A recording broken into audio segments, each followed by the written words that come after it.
سب سے پہلے ڈیزل کے پرمٹس جو تھے وہ ان نون تھے، کسی کو پتہ نہیں تھا کہ ڈیزل کے بھی پرمٹس ہوتے ہیں. وہ پرمٹس جو ہیں وہ مولانا فضل الرحمان نے لینی شروع کیے اور انہوں نے ڈیزل بیچنا شروع کیا. اس کے بعد انہوں نے اس وقت کی جو بیرونی قوتیں تھیں، جو طاقتور قوتیں تھیں، ان سے پیسے ڈائریکٹ لینے شروع کیے. اور آج بھی اگر آپ جا کے فضل الرحمان کا ہیڈ آفس دیکھیں گے تو آپ کو معلوم ہو جائے گا کہ وہ کس ملک کی امداد سے جو ہے وہ بنایا گیا. اب یہ سارا جو معاملہ چلا، اسی دوران ایک ننا منا لیڈر ایک ننا منا مارچ لے کے اسلام آباد کے اوپر چڑھ گیا اور اس سے ہماری کانپیں ٹانگ گئی. اتنا بڑا جلوس تھا کہ ہماری کانپیں ٹانگ گئی. تو میں تو حیران ہوں ان کے اوپر.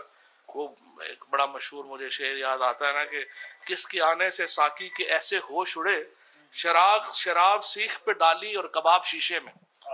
یہ جو لوگ جن کو بنیادی جو باتیں نہیں سمجھ سکتے، جو ہماری زبان نہیں بول سکتے، جو وہ ہمارے جذبات کو کیا سمجھیں گے، وہ ہماری گفتگو کو کیا سمجھیں گے، یہ تو ان کی غلط فہمی تھی. اور مجھے امید ہے کہ جو پنجاب نے ان کے منہ پہ تھپڑ رسید کرنے شروع کیے جب سے یہ پنجاب میں داخل ہوئے، اور آپ نے دیکھا کہ جس طرح سے پیپلز پارٹی کو ندیم افضل چاند صاحب جب گئے تو ایک دن پہلے وہ میرے پاس تشریف لائے.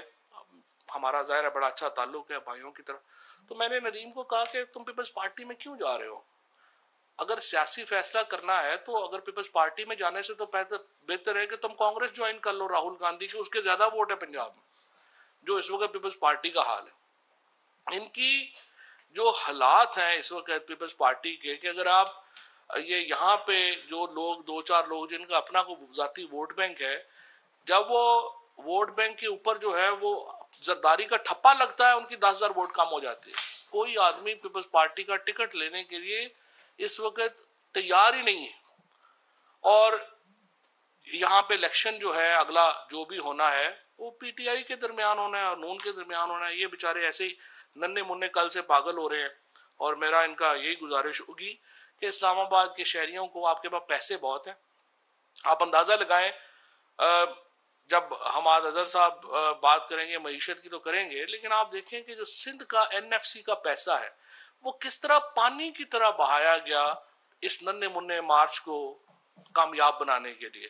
سرکاری گاڑیاں آئیں، ان کے جھنڈے لگا رہی تھی پولیس کی گاڑیاں. کراچی میں پولیس نہیں ہے، کسی پولیس والوں کے پاس بیچاروں کے پاس جو ہے ٹوٹی پھوٹی گاڑیاں ہیں، اور وہ یہ گاڑیاں کیا کام کر رہی ہیں؟ وہ پیپلز پارٹی کے جھنڈے لگا رہی ہیں. اس کے بعد جو بانس لے کے جو ہے وہ ایمبولینسیں جو ہیں ان میں بانس جا رہے ہیں. عجیب و غریب تماشا لگا ہوا ہے 18ویں ترمیم کے نام کے اوپر کہ صوبوں کو آپ پوچھ نہیں سکتے اور صوبوں میں پیسہ جو ہے وہ اس طرح سے جو ہے وہ ضائع ہو رہا ہے.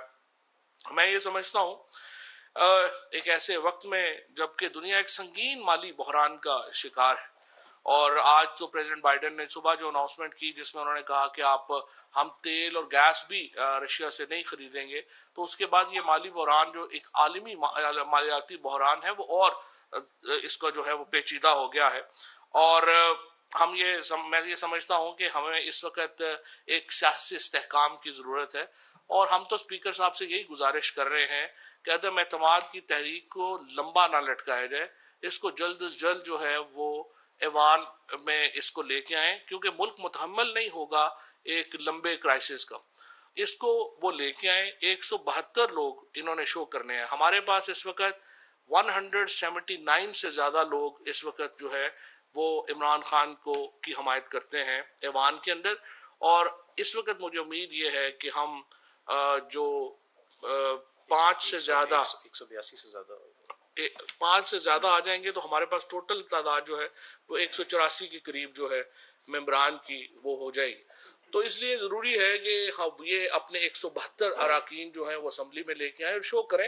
اور اس سے پہلے میں تو کہوں گا ہمت اور جرأت کا مظاہرہ کریں، میڈیا کے سامنے شو کریں تاکہ ہمیں ایک پتہ بھی چل جائے کہ کون کدھر کھڑا ہے. اور اس کے مطابق جو، کیونکہ یہ دیکھیں جو ووٹ آپ لیتے ہیں عوام سے، وہ عوام سے ووٹ آپ ایک پارٹی ٹکٹ کے اوپر اور ایک لیڈر کی وجہ سے لے کے آتے ہیں، لہٰذا وہ ٹکٹ امانت ہے پارٹی کی.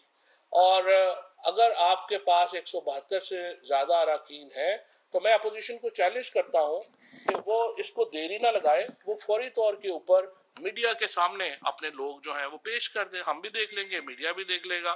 اور دوسری صورت میں یہ ہے کہ میں یہ سمجھتا ہوں کہ جو انہوں نے دکانیں جو لگانے کی کوشش کی ہے، ہمارے کم از کم جو 3 ممبران تھے انہوں نے آ کر کے، جس میں 2 خواتین بھی شامل تھیں، انہوں نے آ کے پی ایم صاحب کو بتایا، پھر کل ایک اور ایم این اے نے آ کے بتایا کہ کس طرح سے انہیں جو ہے وہ 10 کروڑ روپے کی آفر جو ہے وہ کی گئی۔ میرا یہ خیال ہے کہ یہ بڑا ایک انفارچونیٹ ہے، اور یہ جو بیپاری جس قسم کی سیاست کر رہے ہیں ہم اس کو مسترد کرتے ہیں، اور اب ہم اپوزیشن سے بھی کسی قسم کی گفتگو کے لیے تیار نہیں ہیں۔ ہم نے پوری کوشش کی الیکٹورل ریفارمز کے اوپر بات ہو، ہم نے پوری کوشش کی کہ ہمارے جو باقی معاملات ہیں ان کے اوپر ہم بات چیت کر سکیں، لیکن اگر ان کو کوئی عزت راس ہی نہیں آتی تو پھر ہم کیا کر سکتے ہیں؟